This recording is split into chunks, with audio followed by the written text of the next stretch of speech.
Today and on next lecture, I will tell you about sensory systems, about our analyzers, which give for our central nervous system, brain and spinal cord, information for communication with environment. And first of all, we should tell about main senses. How many ways for receiving information our brain use. In previous time, in ancient time, we tell about 5 main senses. You all know this sense, which we used for acquiring information. But in nowadays, we have more complex classification for senses, and we divide all senses on several ways. We may say about external analyzers like vision, hearing, touch, smell, and internal analyzers like vibration, nociception, equilibrium. In some other classifications, we divide analyzers on general senses and special senses. Again, you may find in this slide general senses mostly acquiring information by our somatic neuron system, by our skin.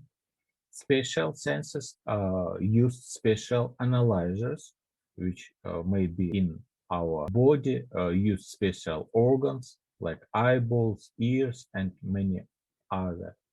That's why in nowadays we tell about many senses, not only about 5 senses, but additionally we tell about some senses which we used for acquiring information about our body, about our posture, about our temperature, body position, muscle activity, and many other types of information we can acquire from our body. Next, what you should know, its main principles for analyzers activity. All analyzers which I will tell you today and on next lecture have similar principles of structure, and it will be easy for you if you memorized these principles and will use during exams, during practical classes, these principles for better understanding all information about analysis. First of all, structure, and all analyzers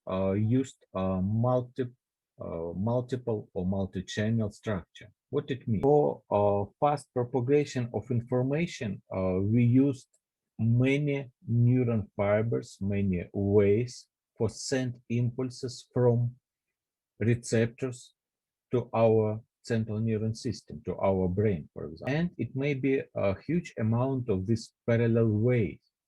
It may be many thousands and even many millions ways, like for visual analyzer, for example. And this named multi-channel structure. Next principle, it's a funnel, because for decreasing amount of ways, we should compress information and use only most important way. We reduced amount of signal for sending in our brain. That's why we tell about funnels.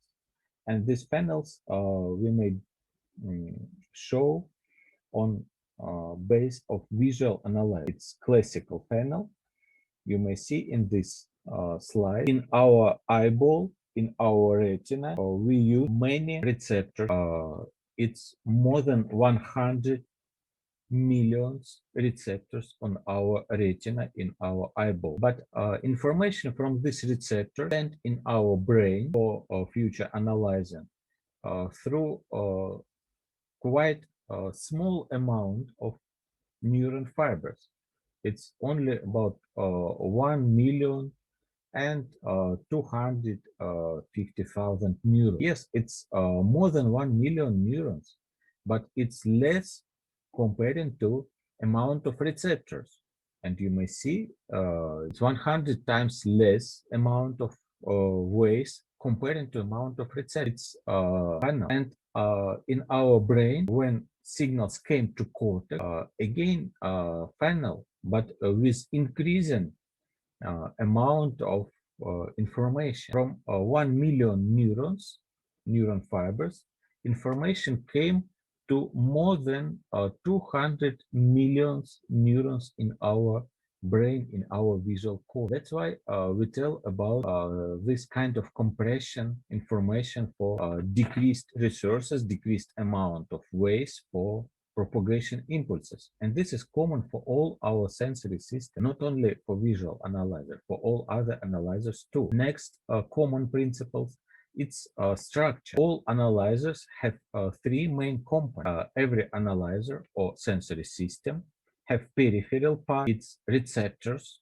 which acquiring information from environment or from our own body, and changed this information from other sources into electrical impulses, transmit these electrical impulses into our brain, and last part, its central part, where recognizing take place after impulses traveling into our brain. They analyze, and again, this is common principles for all our sensory systems. Three components. Next, about classifications. As I told you previously, we have many classifications of our sensory system. One example of a classification I already give for you. It's dividing all sensory systems on external and internal. It depends from placement of information. If information came from environment, like for example, vision, hearing, smell, taste, and so on, it's external analyzer or receptors which used for these analyzers named exteroceptor, they acquiring information from environment. And second type of sensory systems used interoceptors. It's receptors which acquiring information from our body, like for example, muscle tone, proprioception, activity of our tendon, nociception, pain sense, visceroception, activity of our inner organs, inflammation in our inner organs, vestibular analyzer, position of our body in environment. All these sensory systems used interoceptors which analyze inner structures of our body. So, this is one example of classification. And I told you about many classifications.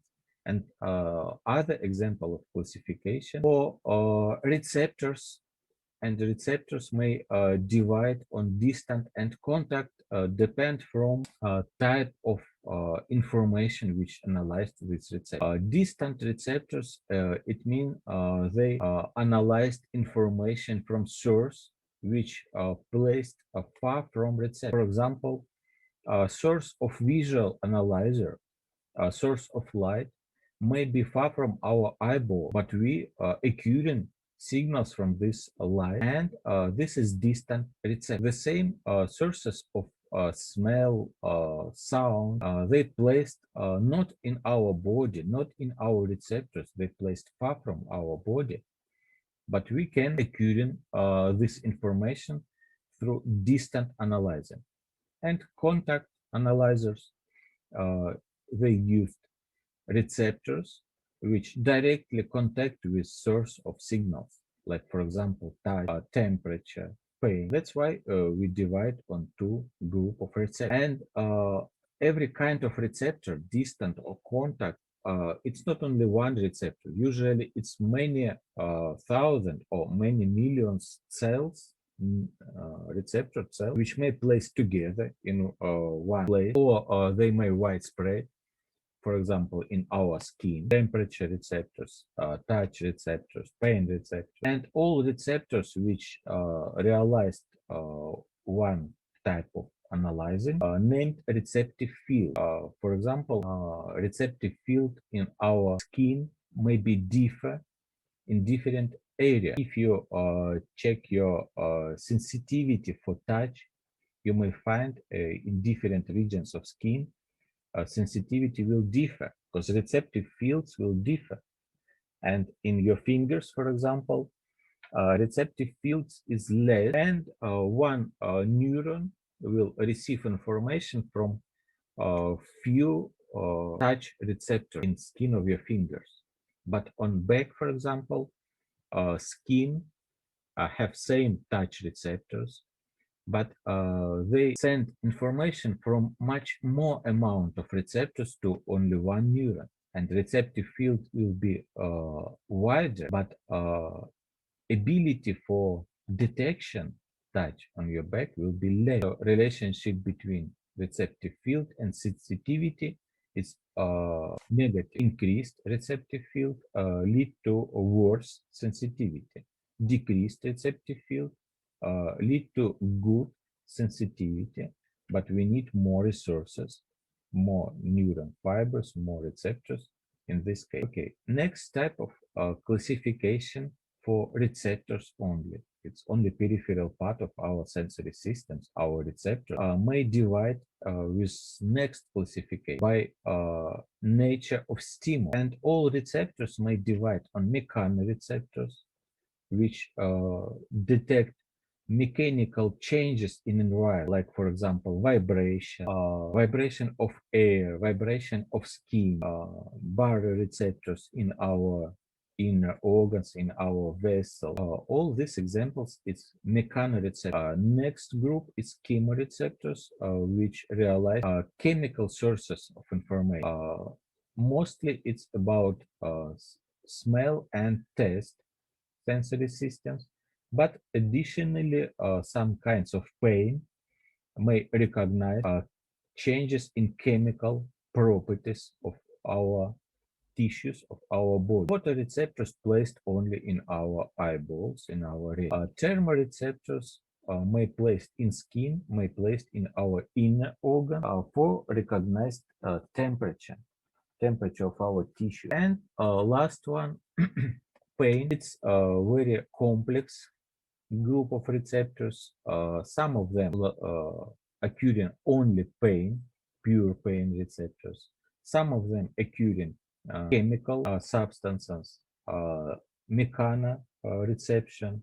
That's why pain may divide on several groups, and only one of them recognize pure pain. Some other kinds of pain receptors have several functions. They may recognize as uh, touch, for example, as pain, and result will depend from intensity of stimulus. Next classification by structure of receptors. What it means? Look on this slide. In some our sensory system, receptor consists from only one cell. Like for example, in our touch analyzer, when some touch take place, they compress a specific cell, and this cell produce action potential, which propagate through neuron fibers in our brain. Only one cell encoding information and provide action potential. This is primary reception. And second one, example of secondary reception, like in our visual analyzer, hearing analyzer, and many other. For reception, we used one cell which can encoding some specific signals like vision, vibration, hearing, or something else. But this cell didn't provide action potential. They provide some chemical changes, depolarization, and this cell stimulate neurons around this cell, and only in neurons provide action pattern which traveling to brain. So for occurring signal and sent into brain, we used at least two cells. That's why it's secondary cell. Next classification of sensory systems and receptors in the sensory system by properties of signals which we can recognize with help of some specific receptors. And signals, like in this slide, may change, depend from, for example, speed of increasing or decreasing parameters. We have receptors which recognized only fast changing parameters. It's a phasic response. They recognized only some quick increasing or decreasing parameters. But long-lasting stimulus like pressure, for example, these receptors could not detect. And vice versa, we have tonic receptors, which have very bad adaptation to signal, and they can recognize as start of stimulus as long-lasting period when stimulus didn't change.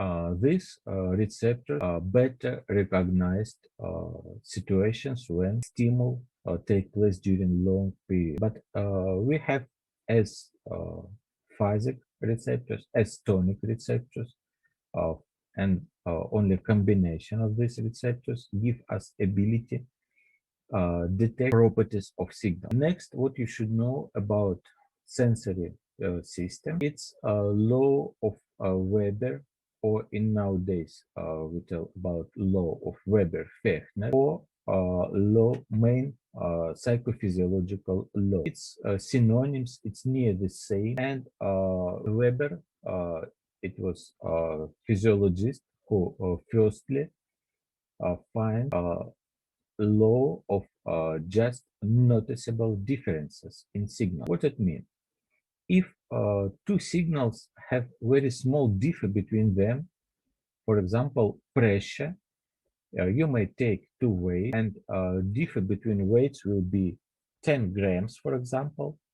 Uh, you will detect with your skin and pressure receptors in skin these two weights like similar.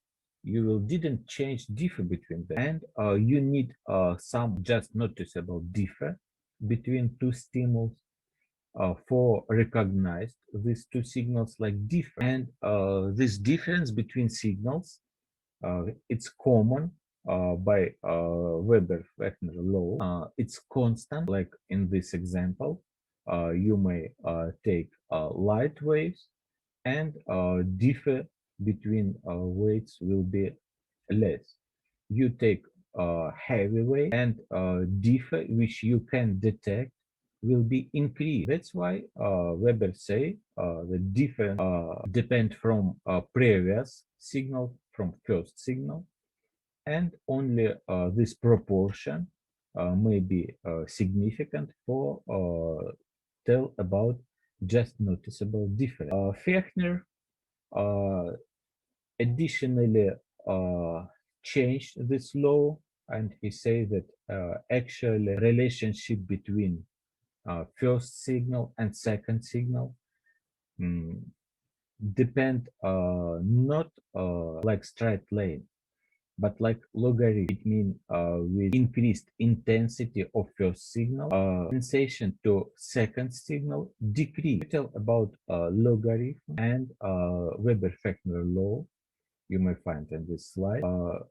We may calculate our ability to analyze some signal, intensity of sensation. If we know intensity of first signal and two constants which differ for different sensory systems, for visual, for hearing, for smell, these constants will be different, but for every sensory system, these constants same. And we used this law widely in practice when we check, for example, differentiation for signals. We use some methods in clean. First, method for spatial differentiation, when we try to distinguish two similar signals, like touch, for example. And if our sensory system work normally, we detect two signals like different, and ability for this differentiation will be different in other parts of our skin. Previously, I told you about this. In fingers, the spatial differentiation maybe about few millimeters. In your back, it will be 10, 15 millimeters, and even more. And next parameter, which we used for checking normal activity of our sensory system, it's threshold. Those values after which we correctly recognize most amount of stimulus. Again, this threshold depends from several parameters. Partial differentiation of signal, just noticeable differences. It means difference between first signal and second signal, or speed of rising signal. But as a result, our brain recognized that something changed only in situation when intensity of every signal will be more than threshold. If two signals have good spatial differentiation, they came not in one place, together in different places, in different receptors, or in one receptor but with some delay. And last one, differentiation depend from differ between previous level of stimulation and new level of stimulation. And if this differ more than just noticeable differ, we recognize signal. We say that signal super threshold, and this signal will came into our brain. In all other way, if differ between two signals less than threshold, if signals are placed in one receptive field, we didn't recognize this signal because information from receptors don't traveling into our brain, and we didn't understand that something changed. Or sending impulses into our brain, signals super threshold, it's okay. Our sensory system decide send signals into brain. And for sending signals, we used specific types of coding information. You remember in previous lectures, we tell about main language for our cells in the body. And I told you about a universal language, it's action potential. And for sending impulses into brain, our sensory systems use this action potential. But action potentials realized binary codes, presence or absence action potential. This code is very good for sending impulses into long distance. Like in our body, for example, very small neuron cell can send action potential to very long distances, about several centimeters, and this signal will came without any problem. But this binary code have problems with very small speed for propagation signal. Our neuron cells have frequency for activation, usually not more than 100 hertz.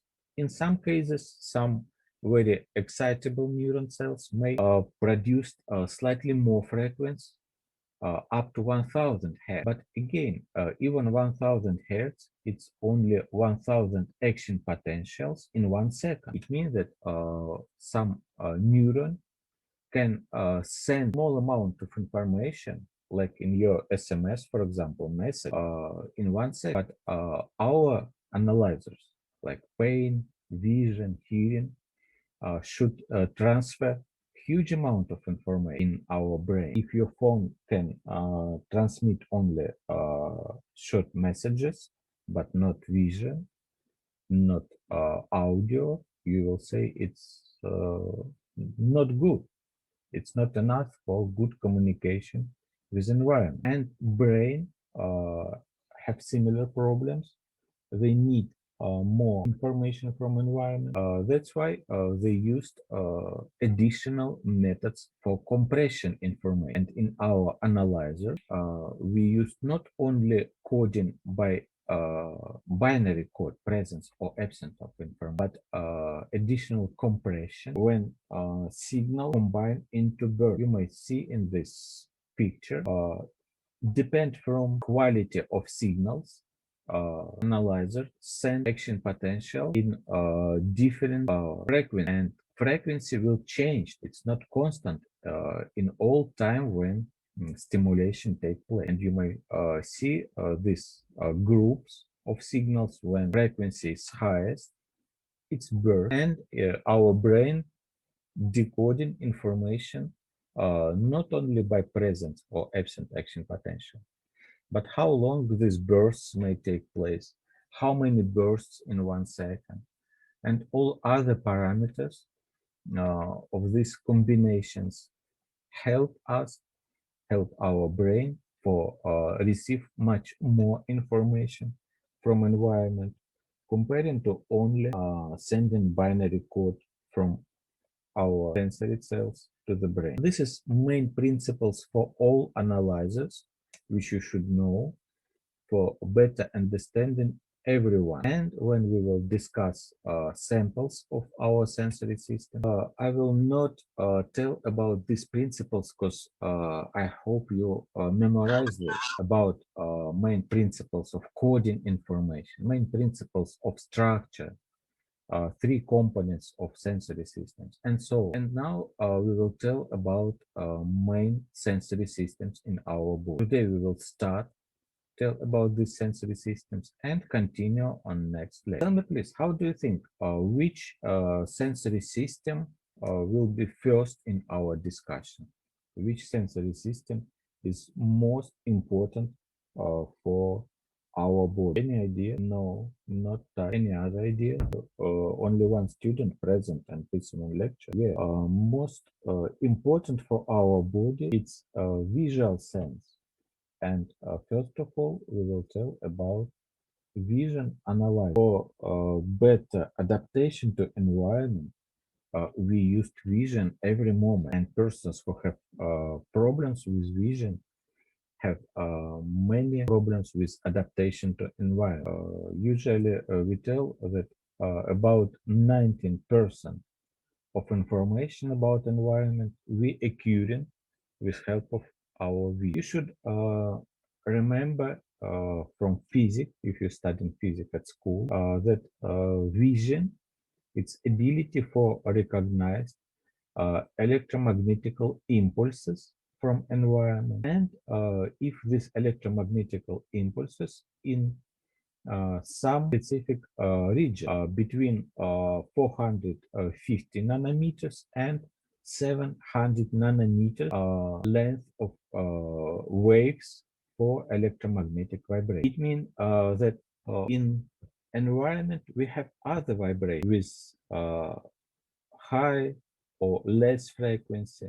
We tell about these vibrations like infrared radiation and ultraviolet radiation, but our vision analyzer don't recognize them. They recognized only some specific region, which we tell vision region. It's interesting that our vision analyzer have unique, very high sensitivity for vision and for electromagnetic vibration. You know, one unit of electromagnetic vibrations is photon. And in previous century, Soviet Russian physiologist Kompanevsky say after some experiments that our retina, our eyeball, can recognize every photon which came from environment. It's very high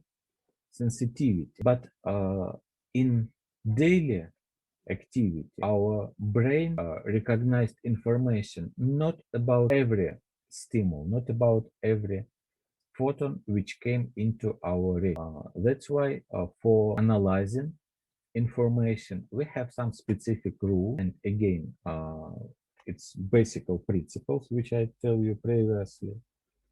For reducing amount of signal which came from retina into our brain. After this reducing, we could not analyze all what we see with our eyeball, but we can detect only most valuable, most important information. For this reducing, we used many ways.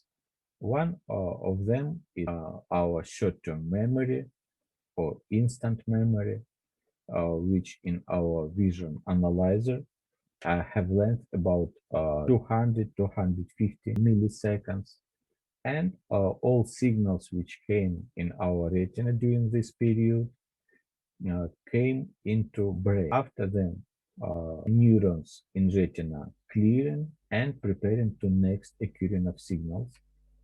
This help to reducing some information and give ability to send portions of information and give ability for help our brain easily detect some signals, some vision information. Next, what you should know about vision analyzer, its structure of this analyzer and peripheral part of visual analyzer. I hope you know about this.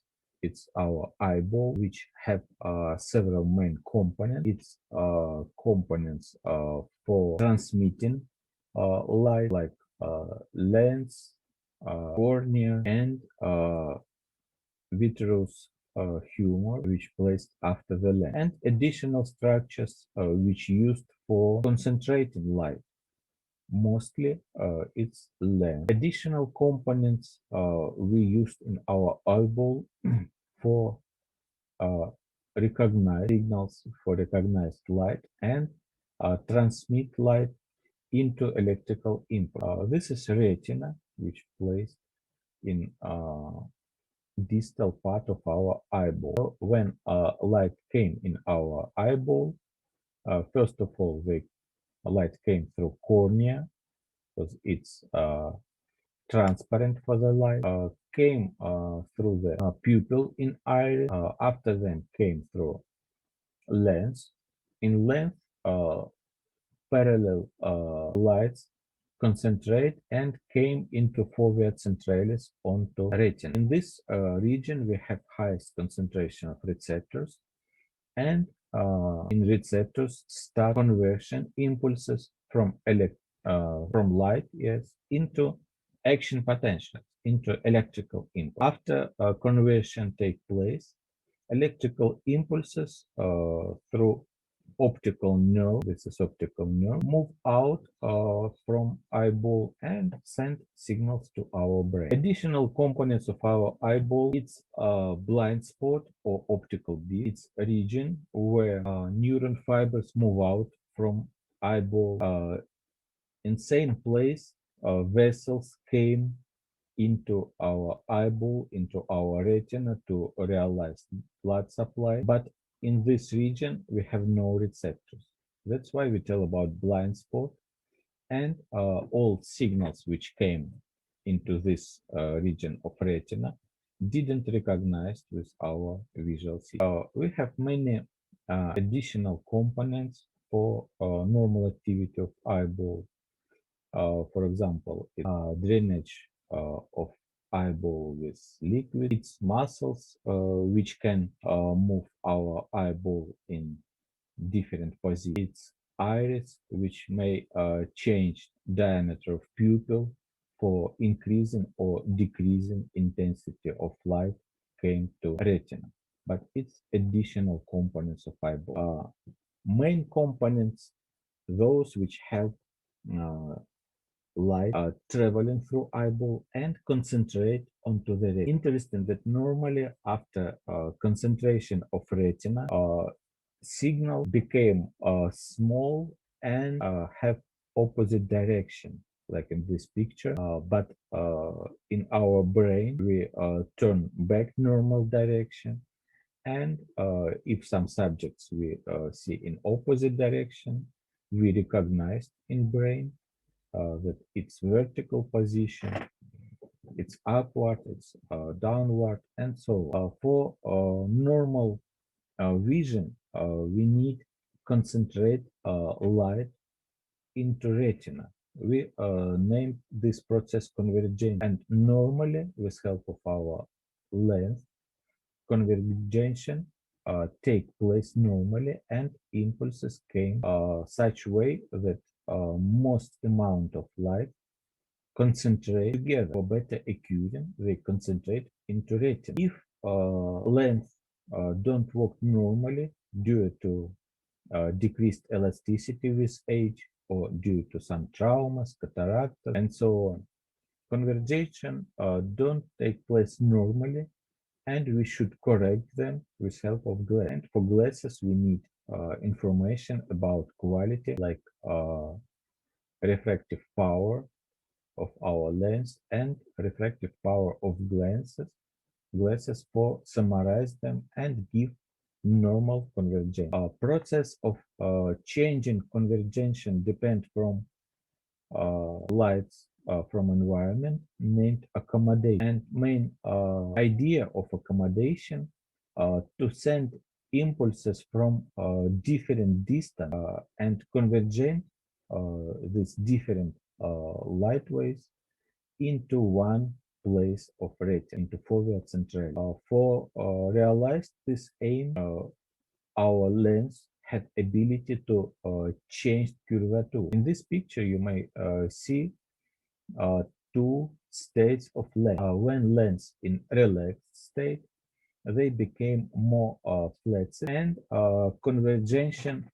through this lens decreased. As a result, we can easily recognize light which came from far placed object, but information from near placed objects we could not recognize easily. For do this, we need changed curvature of our lens, this named accommodated state of lens, and as a result, this accommodated lens easily recognized and concentrate light on the retina from near placed objects, not from far placed. When you look in far placed objects, your lens is relaxed. When you're reading, when you're watching something on your smartphone, this is near placed objects and your lens accommodate.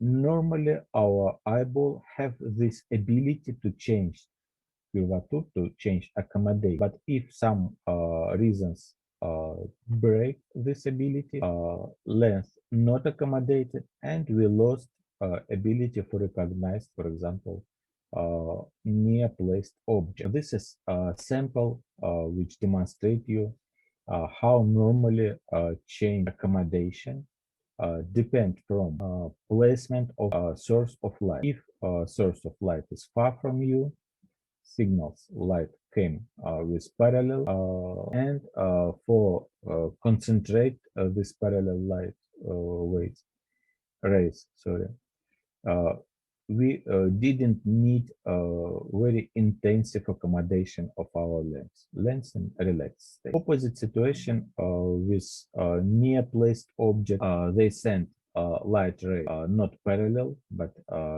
descending way, and as a result our lens should increase curvature. This is a result of compression specific muscle which change curvature of lens, and as a result signals came in same place on the retina. For accommodation we use not only lens but pupil too, and you know when your eyeball placed in situation with very intensive light and shiny day, for example, diameter of pupil will decrease, and vice versa in situation when intensity of light not very good, diameter of pupil will increase, and as a result amount of light which came through the lens to retina will be near the same, and this gives for our eyeball ability to recognize information as in light places as in dark places. Interesting that accommodation of our eyeball changed with age, and normally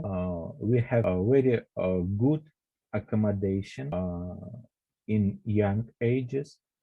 That's why our eyeball can easily recognize information from very short distance. It named near point of distant vision. It may be a few centimeters only in young children, but with aging, elasticity of our lens decrease, and as a result, near point of distant vision, maximal ability for accommodation will be changed, and ability for accommodation decreased with age, and near point of distant vision increased with age. And you know situation when old persons could not recognize objects which placed near the eyes, and they need used some glasses for correct vision.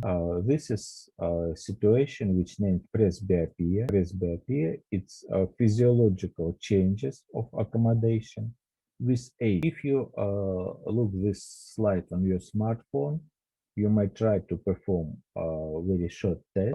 When you see in the circle and you placed a screen of smartphone or laptop on a short distance between your eyeball, you may find that cross will disappear. It's a result of activity, your blind spot. Previously, I told you that in our retina we have region which named blind spot.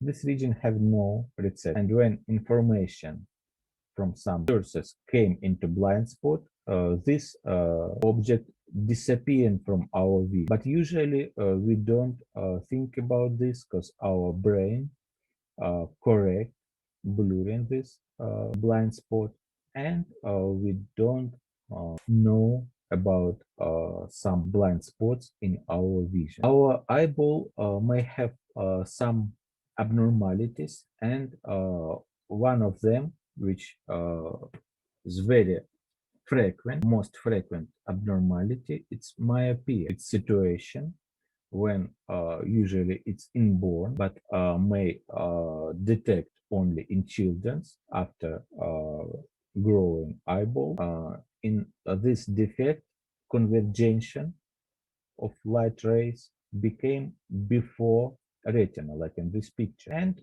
for correct this situation, we should use glasses, and almost all persons who used glasses from school or from childhood, they used concave lenses because usually myopia start in childhood. We have opposite situation, hypermetropia, but it's quite rare comparing to myopia. And in some persons, they may detect in adult state, not in childhood. And for correct hypermetropia, we should use convex lenses for correct convergence and put signals again into our retina. Third abnormality which you should know named astigmatism. It's a situation when ability to refraction in our lenses different in horizontal and vertical axis. This is astigmatism,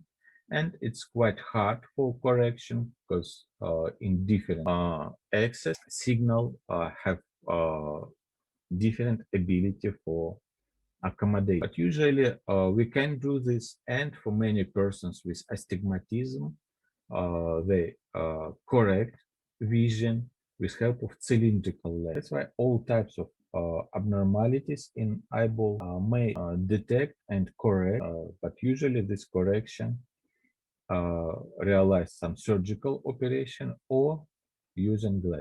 For early detect these abnormalities, we used methods for checking visual acuity. Visual acuity is sharpness of our vision, and a normal eyeball with normal vision acuity can easily distinguish two lines which have differ in one minute between this line. In clinic, in practice, we may use different devices. Easiest of them is visual tables for checking acuity. And if you used the table, they may have some pictures or letters, and normal letter, which, as you can see in this slide, have size of letter about 1.5 millimeters from 5 meters, normally recognized by healthy eyeball. If person have myopia or hypermetropia, vision acuity may decrease, and person not easily detect that's why for better health we need check vision acuity, especially it's important when our eyeball intensively growing in puberty period and in child. Next, you should know about retina.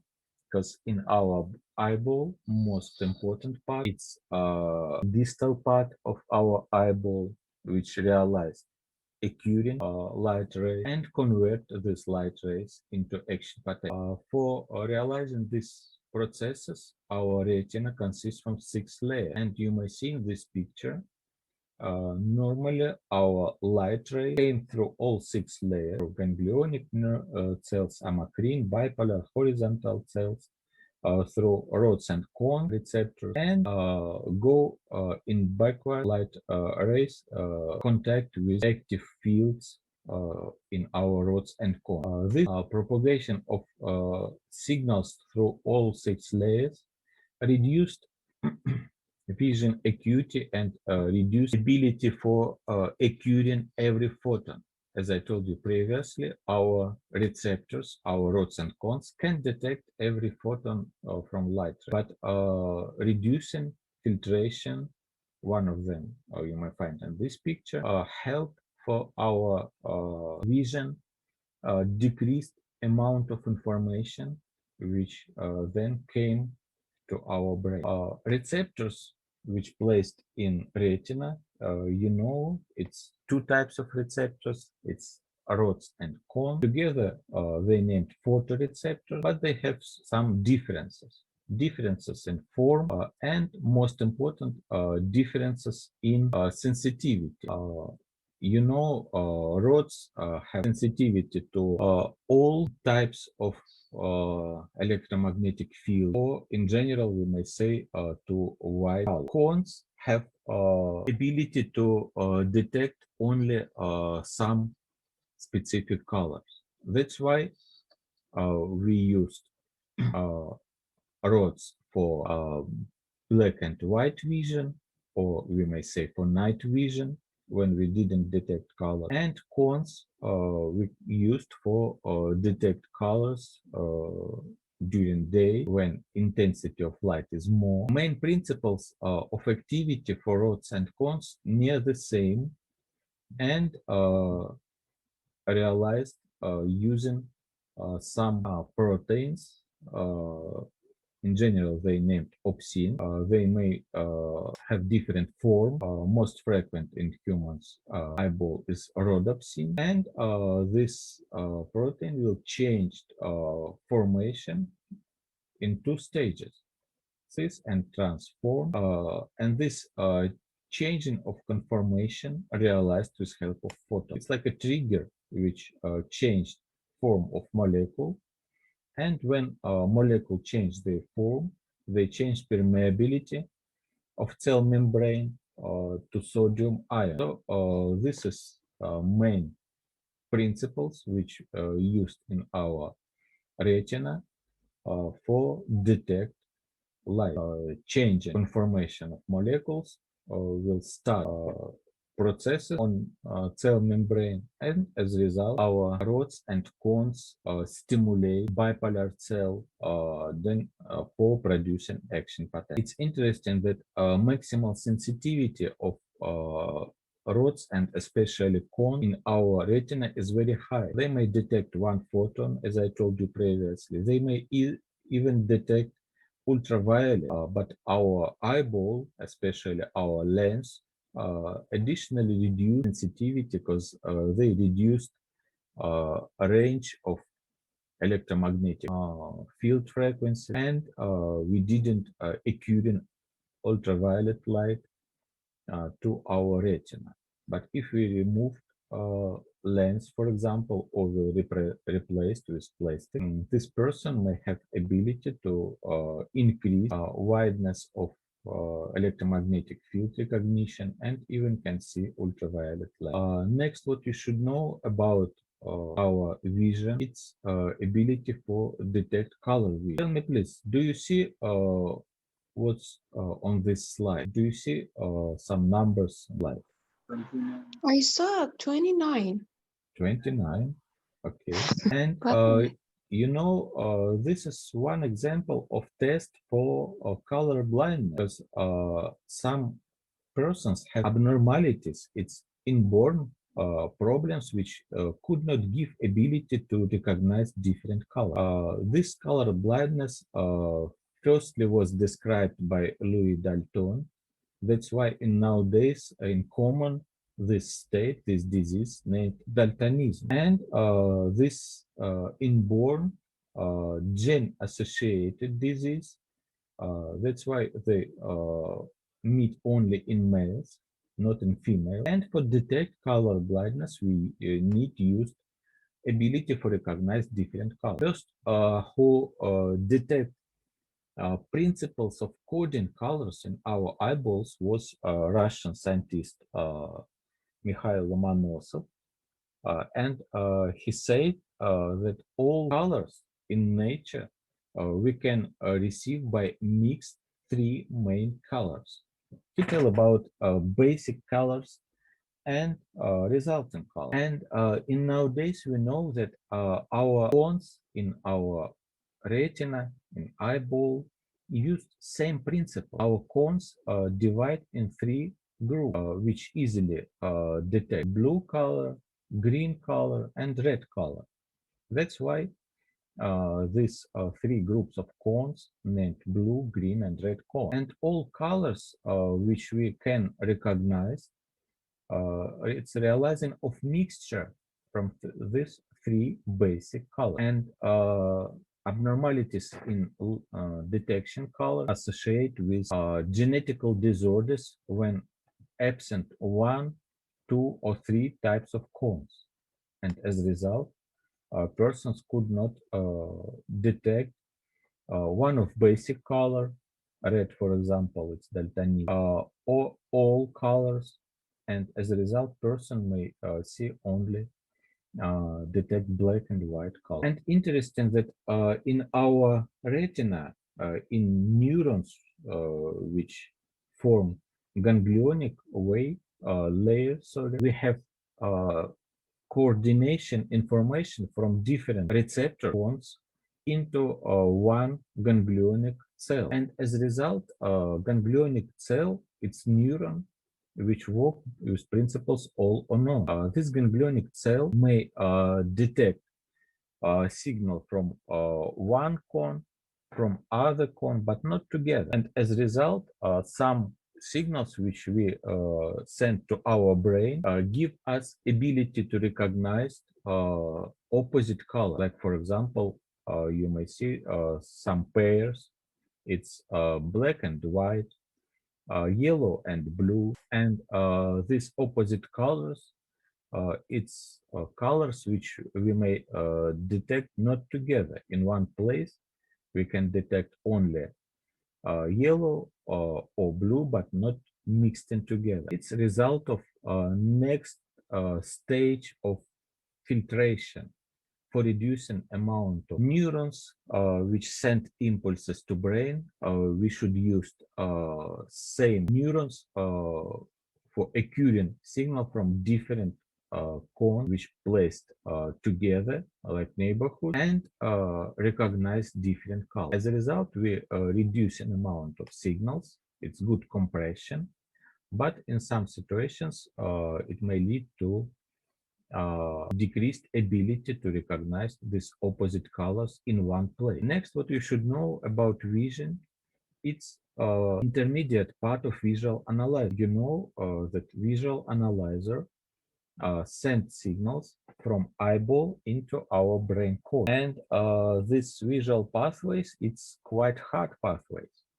They consist from optic nerve, but in chiasma,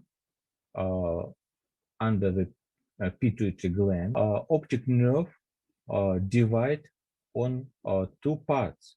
One part came into left hemisphere, other part came to right hemisphere. This situation named cross-section, and after cross-section, which take place in chiasma optical nerve changed their name. After cross-section, they named optic tract, and optic tract send signals from both left and right eyeball, but only part of them you may find in this slide. Left visual fields from both eyeballs send impulses to left hemisphere. Right visual fields from both eyeballs send impulses to right hemisphere. And next interesting in intermediate part of visual analyzer, it's a genicular body. In midbrain, we have thalamus, and around thalamus opticus, we have genicular bodies and colliculus. It's like railway stations for changed neurons, and in these stations, we have collaterals which send information not in brain but in other structure.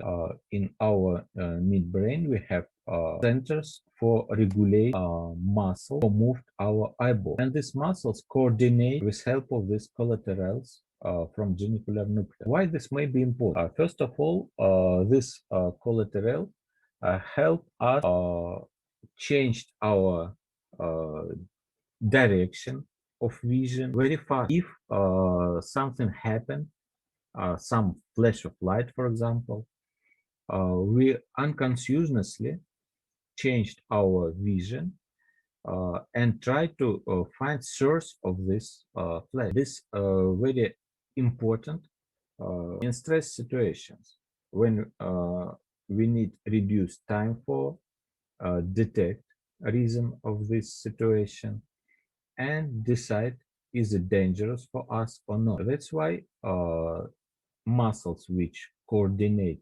direction of our vision, muscles which move our eyeballs, start activity even before impulses sent to brain cortex. We didn't understand what we see now, but our eyeballs already help us to make better decisions. Last way for these signals, it's brain cortex, and impulses from vision from our eyeballs came to occipital lobes of brain cortex. In these occipital lobes start process of analyzing. But analyzing, it's again very complex and interesting process. First of all, interesting that cortex in opposite occipital lobe, it's one of principal differences between our brain, human's brain, and other mammalian animals. You may see almost all mammalians have about 100 neurons in every layer of cortex, but monkeys and humans have 250, 260 neurons in same regions of occipital cortex. So ability for analyzing visual signals in humans' brain and in monkeys' brain are more than 2 times better comparing to ability for analyzing in other animals. That's why it may be important, and that's why vision, it's those sense mostly valuable for human. Next, what you should know for analyzing visual signals, we used not only occipital lobe, we used many regions of our brain cortex for detection of signals. And detection of signals, it's comparing our vision, what we see in this moment, with some specific forms which may recognize by different neurons. Some neurons may recognize shapes. Some neurons can recognize ages. Some neurons can recognize lines. And all these neurons together try to find specific objects in our picture, what we see just now. After detection, our brain combine all information from these neurons, how many shapes, how many lines we see in this moment, and try to analyze with help of our memory what it may be. It may be face, it may be animal, it may be nature or something else. This process of detection is very complex and involve many regions of brain cortex, not only occipital lobe. This ability detection, as I told you previously, they work very well in humans' brain and in brain of monkeys, and can easily detect some specific objects, especially its face recognition, emotion recognition, and do this better than some supercomputers artificial intelligence in nowadays, and so on, only with help of additional neurons in brain cortex. Some images can help us to understand main principle for analyzing in our brain cortex. For example, tell me please, what you see in this sort of beds. That's all. But you didn't see white bird. This is white bird. Can you see them? Yes, now that you outlined it, we can see it. Yes. So you can see black bat and you can see white bird, but you could not see all together. In your brain, like switch, depend from your aim. If you want to detect bats, you can easily recognize them. But in this moment, you didn't recognize anything else. If you want to find birds, again, you can recognize them. But in this moment, you didn't see bats. That's why uh, recognition in our brain cortex depend not only from actual vision, but depend from our aims, what we want to see. And many mistakes in our daily life associate with this principle. For example, this mistake, it's classical, which demonstrate failures in recognition. You may find a video in this website which demonstrate that actually this big girl have same size like small man. But how this happens? It's a failure of our recognition, which decide that all rooms should be square, and if in room somebody placed uh, near to us, they should be higher comparing to other person. Again, it's failure based on principles of our memory. We memorized uh, that all persons who placed far from us have small size, but not in all situations it may be true, and some principles of these visual failures demonstrate a very interesting situation. These principles was described by Oliver Sacks. It's diseases or damages of our brain cortex. In our brain cortex, we have a region which used for detection. Previously, I told you information from receptors from retina came to occipital lobe, and after this widespread in different regions in cortex. And nowadays we tell about two ways. It's parietal way and temporal or dorsal way. With temporal or dorsal way, we analyzed components of image, what we can see, and comparing this information with our memory. And if this detection have problems, for example, this pathway damaged by stroke, we could not recognize what we can see. And person may have agnosia, for example. Person may say have normal visual acuity. Person may have normal color vision. There is no color blindness, but he could not detect and say what he actually see. He could not detect objects or other person's face.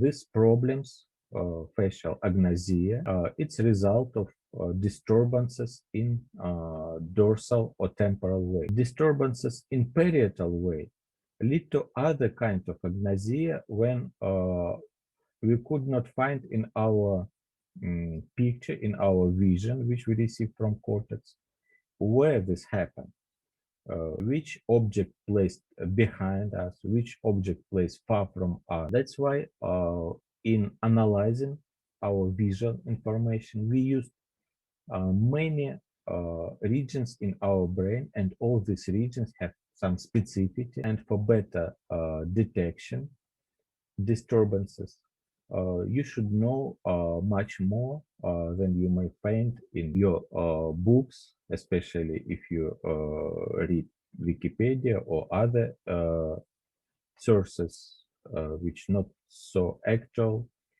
and may have problems with detection, some disturbances in our visual analysis. That's all for today.